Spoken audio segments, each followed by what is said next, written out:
Good morning, everybody. Welcome to University of Winnipeg PACE's Instagram Live event on Ask Me Anything about the IRCC updates. I'm Stevie Dram. I'll be hosting today along with Depeng.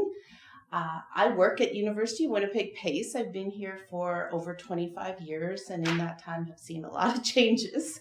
And change is all about what we're talking about today. I'll introduce my co-host, Depeng. Hi everyone, thank you for joining us. My name is Depeng Li. I am a licensed immigration consultant. I came from China in 2008 as an international student, and now I'm a licensed immigration consultant, and I'm the student immigration advisor at PACE. Thanks, Depeng. What we're going to do is we're going to start off with a few questions for Depeng. He's got some information to share, and then we'll go to your questions, so you can pop them into the chat when you have them, and we'll get to them at some point during the event. So Depeng, what inspired you to choose Canada for your studies, and specifically Winnipeg? Well, if I look back now, that was a big decision. But back then, I was in my early 20s when I made this decision. I considered the United States, Canada, and the UK as well. The reason I think I chose Canada is because the quality of education and the cost.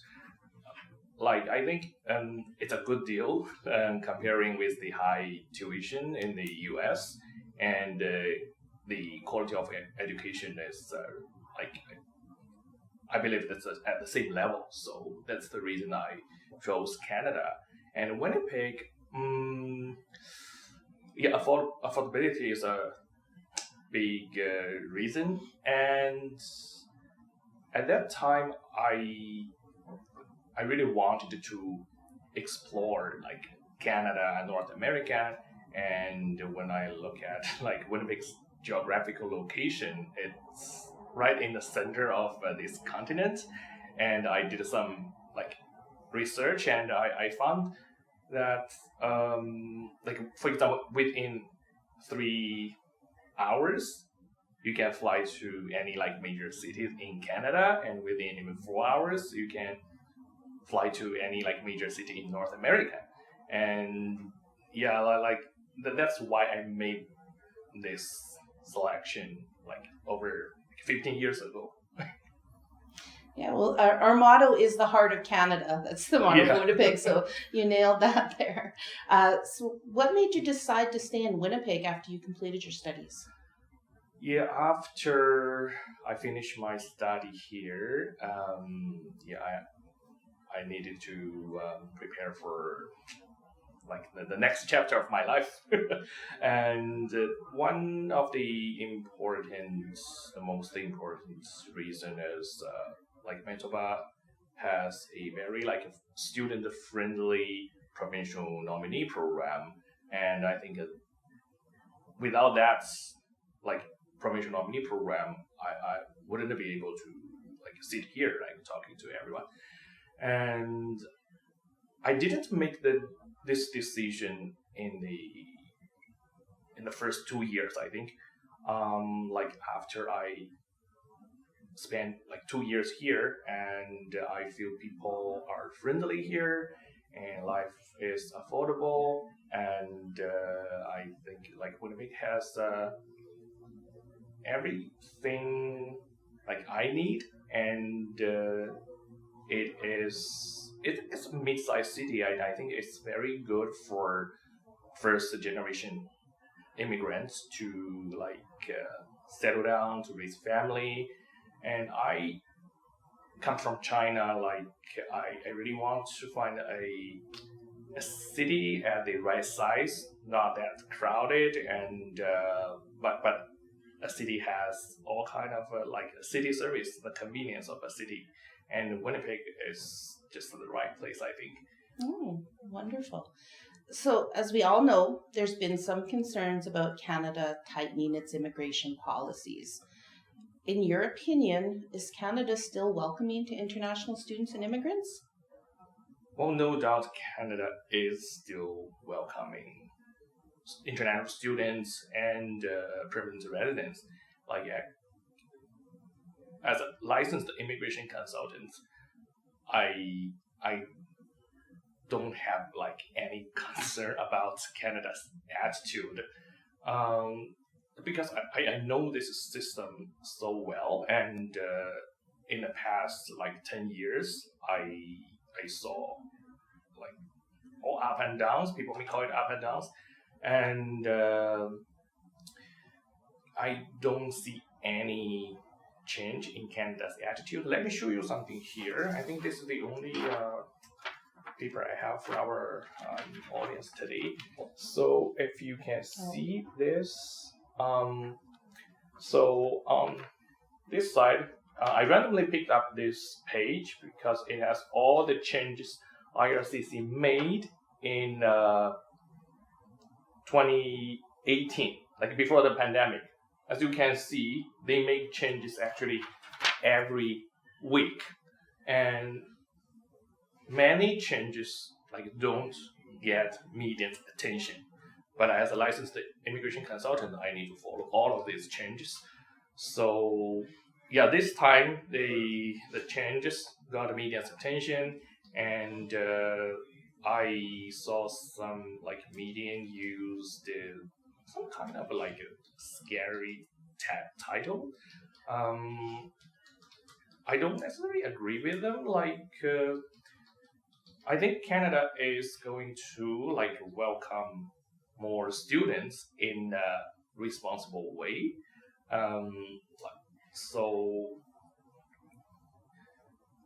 yeah, I really don't see those so-called challenges. It's just like adjustments, and they made some requirements more like clear to prospective international students. Yeah, I think that's what happened to me. So I'm more than happy to get to some details later in this session. Okay. So there's been changes. There's always changes. There's going to be more changes. It's just ever-evolving government policies and updates. Yeah, by the way, like we still have like so many PGWP eligible programs. Yeah. And like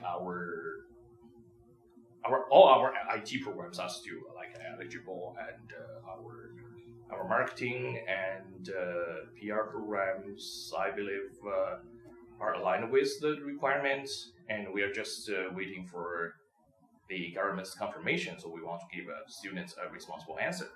And as far as I know, we are going to like proactively align our project management program with the PGWP requirement, so we can expect good news shortly. Yeah, just for clarity, Depeng, can you share with our audience what programs are PGWP eligible right now?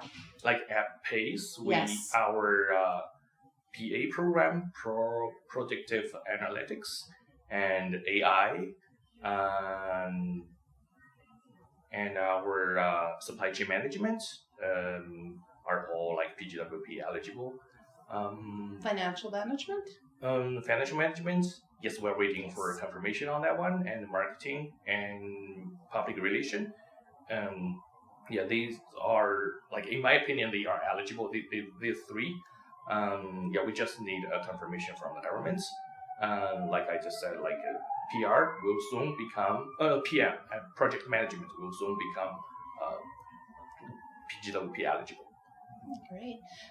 So for students that are interested or studying to complete one of our non-PGWP eligible programs, are there any pathways or options available for them to stay and work in Canada? Well, of course, I think people may not know, like students may not know, there are over 30 different kind of work permits, at least over 30. So PGWP is only one of them, and depending on your background, your maybe nationality, and like your skill set, you may be eligible for more than one like type of work permit. Yes, PGWP is a good option, and everyone like knows it. But there are some other work permits you may be eligible for. So yeah, like here's another thing, and so IRCC has confirmed that when they decide and whether a program is PGWP eligible, they use two checkpoints. For example, like currently they published a list, and if your program is on that list, for example, our supply chain program, and yes, you will be eligible upon graduation for PGWP. But they may change this list, like the programs on this list. And the second checkpoint is actually when you graduate. So if at the time you finish your program or during the program, IRCC add like several other program onto that list, and you will become eligible for PGWP. So there are two checkpoints, and your program only need to be on this list at one of the two checkpoints. So if IRCC remove a program while you are studying, you will remain eligible for PGWP. Great, thank you, Depeng. No problem. So, in my opinion, Winnipeg gets a bad rap for being a bit of a rough city. I've never found that. I've lived here for almost my entire life. So how would you address international students, prospective students, concerns about any discrimination or safety in Winnipeg? Well, based on my personal experience, I don't think I personally experienced any like kind of discrimination in the past 50 or 60 years. I'm not saying Winnipeg is a crime-free city. Winnipeg is just like any city in the world, and I did have some unpleasant experience with some strange people, but that's just some individuals, and I think I will anyone could have that kind of unpleasant experience, but I'm an immigration consultant. I'm a first generation immigrant. I study Canadian law policies, and there is no systemic discrimination, and everyone from visitors to permanent residents, citizens, they are entitled to the same protection, same rights in Canada. So I don't agree Winnipeg is a unsafe city. No, not at all. I never had those extreme experience. No, not at all. Yeah. Thanks. As a almost native Winnipegger, immigration and people of all different colors and cultures just make up the fabric of Winnipeg. Yeah. We're very multicultural, and we do embrace that as a city. So we're glad you're here, Depeng. Yeah, everyone is welcome. Everyone's welcome. Yeah, I feel Winnipeg is my hometown now. Okay. Yeah. Well, let's just have one more question on Winnipeg. So Winnipeg is sometimes described as not very glamorous or even expensive. How would you respond to those perceptions based on your experience? Well, I will try to be objective. So I think it depends on personal preference. So as one of the major Canadian city, and we have I think everything for your daily life. We have shopping malls, we have our own international airport, we have a direct flight to major U.S. cities, and we have national and provincial parks, and and we have like professional sports team, like we have hockey team, football team, basketball team, like, and I don't feel that way. I think people have I have a lot to do in Winnipeg.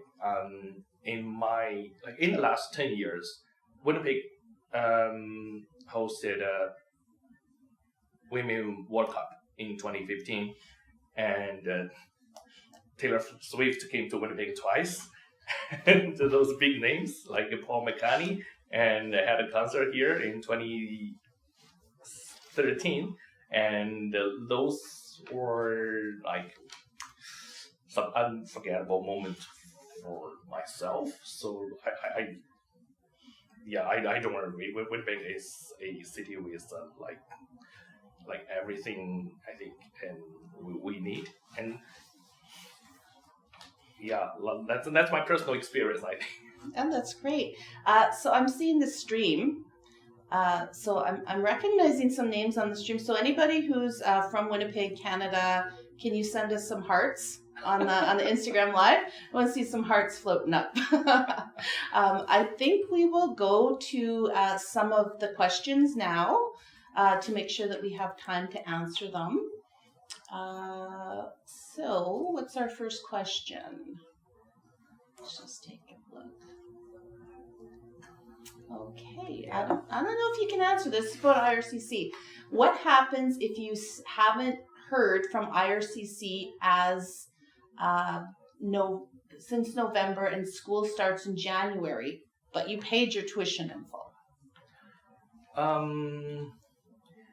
The processing time has been like unreasonably long for a while in this year, and if you're still waiting for the decision from outside Canada, and I think the first thing you can do is to check the published processing time, and if you're still within that time, you may follow up with them politely, and if you have been waiting longer than the published time, send them a little a message and asking for updates, and keep in touch with our admission team, and they may have some backup plan for you. I understand the waiting time has been long, and that's why I think some of the recent changes are going to affect our serious students positively, and with a reasonable volume that IRCC can process in a timely manner, and that everyone will be benefited from that. Okay.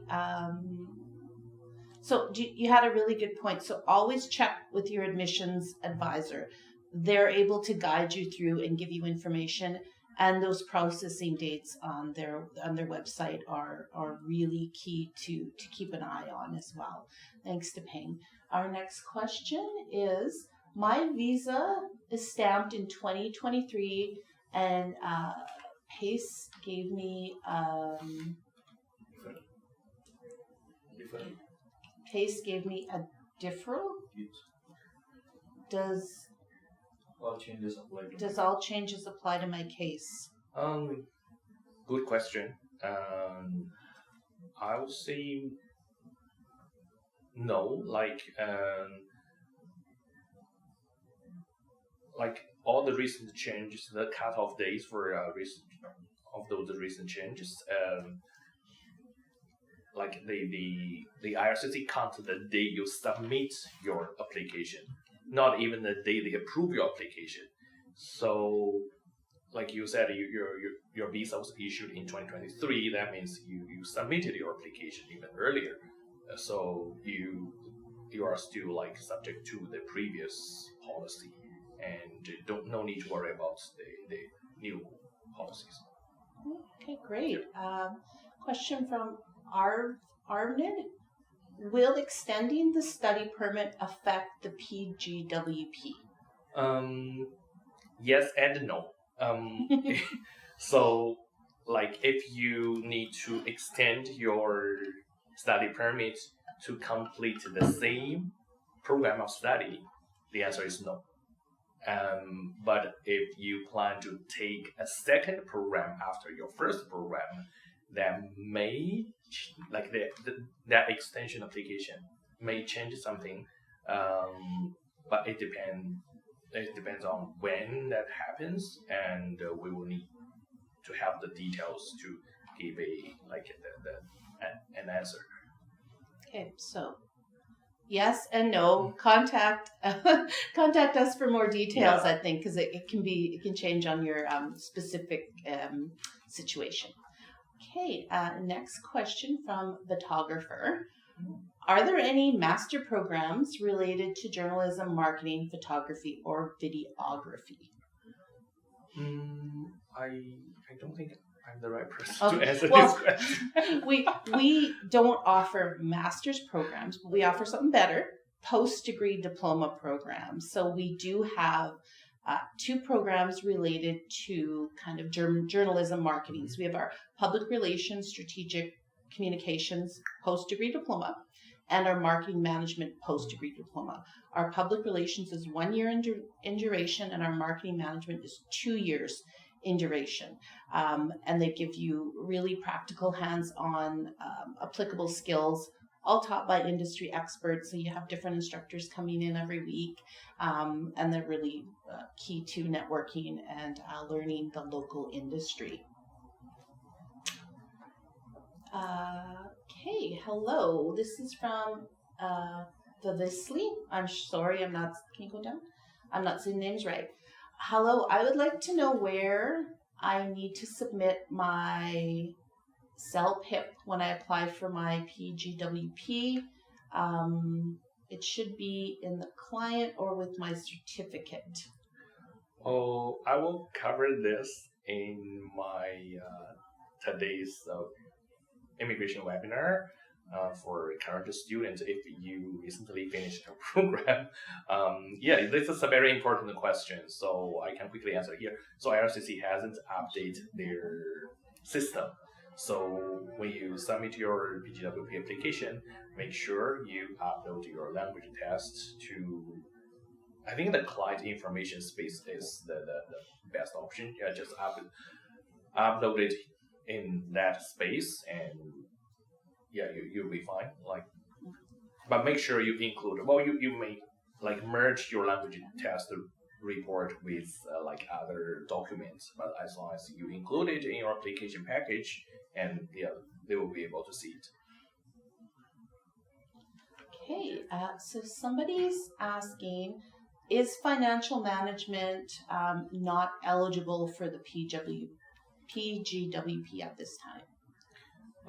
Financial management, we are very close, based on my assessment, and like I said earlier, we need the government to give us a confirmation. So we already brought this to the government. We're still waiting for their response. Okay. But I just want to quickly follow up on the previous question. Our prospect students may not know that once you start your PACE program, during your program, I will host immigration webinars, covers different topic, and to help our students to understand all the requirements related to students, international students' life here in Canada. And so today, after this webinar, after this live session, I will have a webinar covering topics about post-graduation work permits. Okay, so another question: how might the new cap on international student study permits affect a student's chance of getting a study permit for their chosen program? I would say they are irrelevant. The cap is just for the government to count the number, and yes, this is the first time in Canadian immigration history to have a cap on temporary residents or international students. But if you look at the permanent resident category, we always have a cap, have a target. Like you never hear people complain about it. Like the permanent resident cap or target has been around for like 20 or 30 years. So it has nothing to do with individuals' application. I hope that answers your question. Okay. Question, Baljinder Kaur. I'm about to complete my PACE program. Can I apply for my PNP considering my part-time job as my supervisor's assuring me to give me full-time hours? PNP or MPNP? It just says PNP. PNP. Maybe you can cover both. Yeah, they're different. They are different. Like each province has their own PNP program. Like MPNP is Manitoba's PNP program. Manitoba's provincial nominee program, so there are different sub-streams, and one sub-stream doesn't require any work experience, and the other one requires 6 months Manitoba experience that you obtained after you complete your program.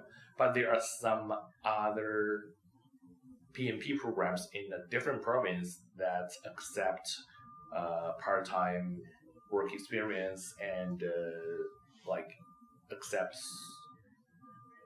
out-of-province graduates. So I think if you are eligible for the career employment pathway under MPNP, you don't need to worry about the work experience, whether it's part-time or full-time. You don't need to have any work experience, just need a job offer. Okay. Question from Vish78. Is there a chance in Winnipeg to get PR after doing a post-grad diploma in marketing management? Well, most our PACE graduates get their nomination after completing our program. So, of course, the answer is yes. I like that answer. Okay, question from J. Krish Official. I had extended my study permit in March, and it got extended until December 13th, 2024. I have applied for my PGWP on September 9th, and I'm yet to get it approved. Should I apply for my visitor visa? Hi, Jay. How are you? I recognize your name, my friend. I saw your email. I'll get back to you after this live session. Be patient. Bear with me. Maybe a bit too complex to answer on Instagram, so we'll get back to you, Jay. Okay. So here's a question. As per my previous question, I am also a student in the postgrad diploma in financial management, and my visa was stamped before the changes. As I am eligible for the PGW, am I eligible for the PGWP or not? I'll need to know the details, more details. But the new requirement, the new field of study requirements, only applies to students who applied for their study permits after November 1st this year. So if you applied before November 1st and have a seat in, what is program student? Financial management. Yeah, so you are still eligible for PGWP. Okay. There's lots of questions around this. So maybe can you just explain how the recent changes to the postgrad work permit program might impact plans to work in Canada after graduation? No problem. Okay. To the changes to PGWP, so there are two major changes. One is the field of study requirements. So for students who didn't apply for their initial study permits before November 1st, you may not be eligible for PGWP if your program is not on that list. But if you did submit your study permits before November 1st, like submit your study permits, maybe you're still waiting for IRCC's decision, you are eligible for post-graduation work permit regardless of your program of study. And the second change is the language proficiency requirements. So for all PGWP application, not study permit application, PGWP application submitted after November 1st, you will need to include a valid language test to demonstrate you meet the minimum language requirements. These new requirements may have made some students nervous, but I would say this is a reasonable requirement, because if you look at our PACE program's entry requirements, language requirements, so the new PGWP language requirements is not higher than our entry requirements. And if your plan is to get permanent residence and check the language requirements for all the permanent residence programs, many of them have a higher or equal language requirement. So I would say the real impact is only that you need to take a language test a little bit earlier than those students who applied before November 1st. Otherwise, you won't be able to be eligible for permanent residence. Thanks, Depeng. So I just want to ask you to share with the audience what kind of supports are available to students as they navigate the challenges that have coming out with this new immigration policy. First of all, there are some things you need to know, but not necessarily challenges. Like to complete a program and to get a permanent residency, you need to put in your personal efforts. It's not something that will happen automatically, and you're competing with other students, job seekers. Like I said earlier, for all PACE students, I will post regular webinars to cover different topic about work permits, study permits, and the permanent resident programs. So PACE students have access to a licensed immigration consultants, me, and we have a dedicated email address for our students. So if you whenever you need a clarification on certain immigration policy, immigration law, and feel free to send an email to me, and I will be more than happy to clarify. And I understand how complicated this system is, and that's why I decided to become a licensed consultant to help my fellow students. And I think this is what PACE offers to international students. Right. Thanks, Depeng. One of our mottos at PACE is students are at the heart of everything we do, and that really comes through with the supports. A big support for immigration is Depeng. I know he's a hot commodity in our office, and he's so great at helping students navigate all the policies, all the changes, and making sure that they can live their Canadian dream, and in some cases bring their families over and things like that as well. So Depeng, what should someone know about the compliance requirements for study permits and the DLI, or designated learning institutions? So first of all, PACE, UW PACE is a public DLI, so no need to worry about that. And regarding the compliance requirements, the easiest way to comply with all the requirements is to focus on your study. And when I was a student, I was totally unaware of all the like conditions, requirements, and yeah, as long as you focus on your study, finish your study successfully, and like you shouldn't have any like a chance to breach those conditions. And I'm here to safeguard our students. I will remind our students like throughout your program, say, don't do this, don't do that, and like if you are, for example, I know many of our students want to work off campus, and I will remind you the maximum hour, like weekly limits is 24 hours now. Don't work 25, and things like that. I would like to be the one who remind our students to try.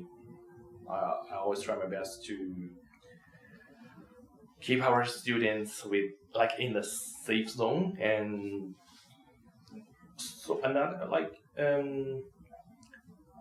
one suggestion like I want to give our audience is bookmark like IRCC's website in your browser, and don't use when you can, do not use like secondhand information, and go to their website, familiar yourself with all the official guidance policies, and that's also a very effective way to comply, like make sure you comply with all the requirements.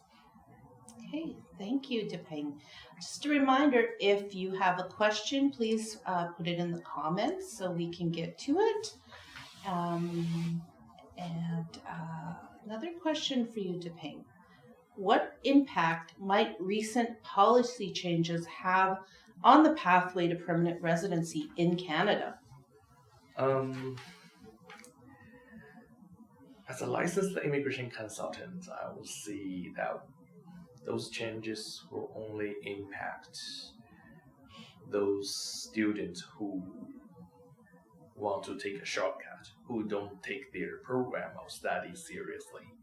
And like, if I remember correctly, when I came to Canada, there were only about like 200,000 international students, and the permanent resident target was below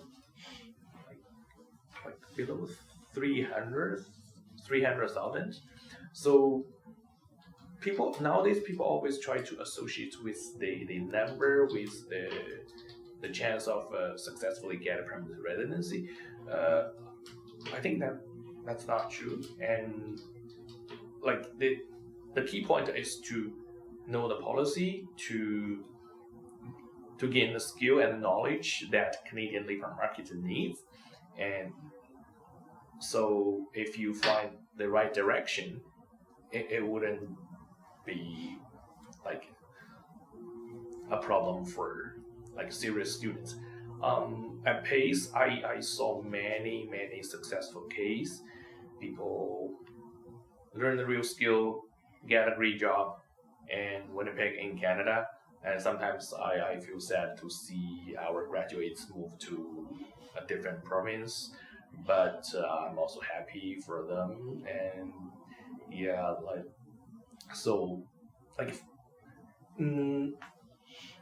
we don't need to think too much about what Canada like can offer, what the policies are. So we, as international students, so my suggestion, my personal experience is to start from ourselves, follow ourselves, what we want, what we need, and what we need to do, and then so like with our other people's assistance, for example, our academic advisor, our immigration advisor, we also have a career service specialists, and who help you like prepare for job interview. And Francis is a very great, very experienced career specialist. And with all this help and your personal efforts and like those adjustments in immigration policy won't be a problem for like serious students. I want to reiterate to that. Okay. Oh, I had a question, Vish78. I heard from news that postgrad diplomas are not sufficient now to get a PR. Students need to do a master's degree. Is this true? No. I have full confidence to say that's no. And like at PACE, we like PACE program train our students I'm not an expert of the content of our program, but based on what I saw, I often like sit down with students and talk about their immigration plan. So I know many of our students are like very satisfied with what they learn from PACE, and to be honest, I don't remember I saw any like news report saying like a post degree diploma is not enough. Like master degrees, master programs, and post degree programs, and based on my understanding, they focus on different areas. So master and doctoral degrees are more about like doing some research, but like our programs, like we deliver like real like skills, like applied skills and valuable workplace experience in the like a specialized field, and like business, project management, marketing. It's like hands-on skills. It's not like a carpenter or auto technician, but it's similar, but in a different field. So yeah, like Canada needs different like skilled people in different field, and we should like associate with the chance of becoming a permanent resident with the level of education. We see many like college graduates get permanent resident successfully. Yeah, it's about the plan and how well you know the policy and how well you prepare yourself. It has nothing to do with the level of education. Okay, thanks, Depeng. So this is might be our last question if we don't get any more in the chat. So how might the new policies impact the ability to bring one's family with them to Canada while studying? Oh yeah, this happened in March this year. Unfortunately, spousal open work permit for student spouse is no longer an option, but that doesn't mean students cannot bring their spouse with them while they are studying. So they may still come to Canada with the students on a visitor visa or ETA, and they may also come with their spouse, the students, on a study permit. So both of the couple can come on a study permit. And at PACE, I think we offer a discount to current student spouse who are willing to take a PACE program while accompanying their loved one. And Stevie, do you have more information on that? I do. We have this wonderful opportunity on right now because we do recognize that the open spousal work permit is not available, and we do really want, we see a lot of people come with their partners, their loved ones, and we want to still make that available in a way that's still financially feasible. So if you were coming with a partner, the partner would be able to take a program at a domestic rate. So the first person would pay the regular international rate, and the partner or spouse, whatever, would pay the domestic fee. There's, of course, some rules surrounding this that we would walk you through, but it is pretty straightforward that, you know, it's kind of one pays international fee, the other person would pay the domestic rate, which is substantially different, as you as you can imagine, as the international student. So, and we've put this out just because we understand that it's tough. There's a lot of uncertainty, and you can't get the open spousal work permit at this time. So we want to make it easier and give another option for families to come over together. And just want to quickly follow up on this topic. Actually, there are two types of spousal open work permit. One is for study permit holder spouse. The other one is for work permit holder spouse.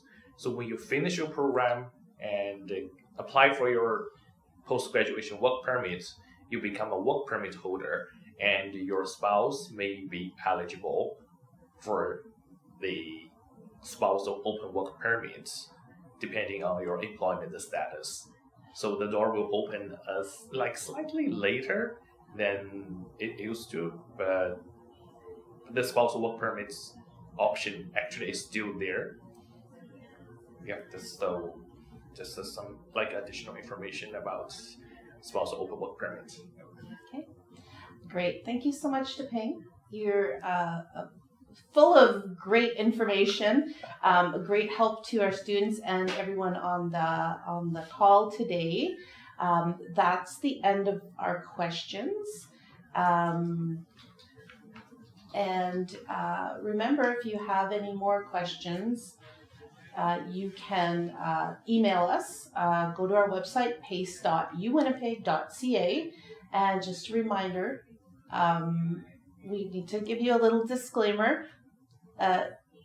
Everything we've said today is opinion-based, not to be taken as legal advice. We're just doing an Instagram live. So we just want to make sure that's clear. So visit our website or connect with your agent if you're working through an agent to get more information on the spousal discount. You can see our programs. You can see the ones that are currently eligible and the ones that we're working towards being eligible, which we hope will happen very soon. Thank you for your time today. Thank you for having me, Stevie. Thank you for joining us, everyone. Thank you. Bye. Bye.